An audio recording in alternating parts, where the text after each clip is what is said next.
Hello people of YouTube, today I'm going to be showing you 10 do's and don'ts of shooting and editing video.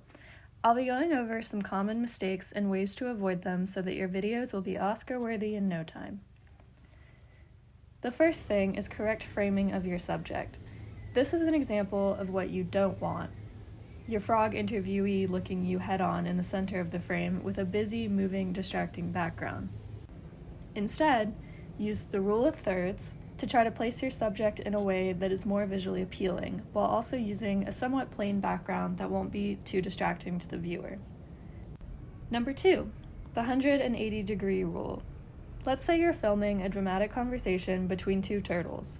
If you move the camera across a certain point, it looks as if the turtles have switched places when really they haven't. This is why we draw an imaginary line down the scene, the 180-degree line, and establish that the camera can only move along one side of this line. This way, viewers don't get confused about where the turtles are in the scene. Number 3 is types of shots. Let's say you're filming a sequence of your mom sanding and painting windows. It wouldn't be wise to do this and have no variation in the types of shots you're using. Instead, use a variety of wide, medium, close, and extreme close-up shots. Number 4, avoid excessive background noise when interviewing your subject. Here is an example of what not to do, which is record while a loud semi-truck is going up the road. I am knocking the glazing off the windows so I can reglaze. Number 5, now that you've established a quiet environment, don't ask your subject simple yes or no questions. Make sure they answer in complete sentences or repeat the question in their answer. Do you enjoy doing this? No. Can you elaborate in a full sentence? Full sentence is, if I had to pay somebody to do this, we'd have to take out a second mortgage on all the windows that we have to do with 80-year-old glazing.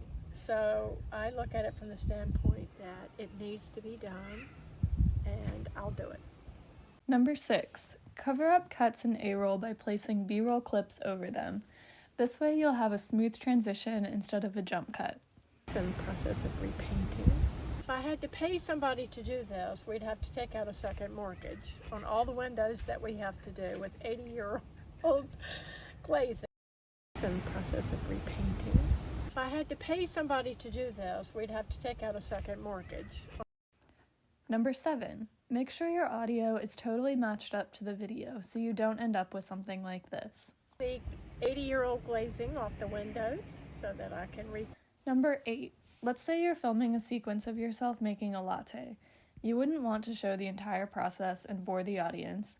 Instead, you would want to compress the action into a series of shots so that the viewer can see all of the steps and understand what's happening, but they won't get bored watching the entire process. Number 9, once you've compressed the process into a series of shots, you want to keep your clips around 4 to 5 seconds. Any shorter and the viewer might not be able to follow what's going on, but when the clips get too long, the video can feel excessive and drawn out.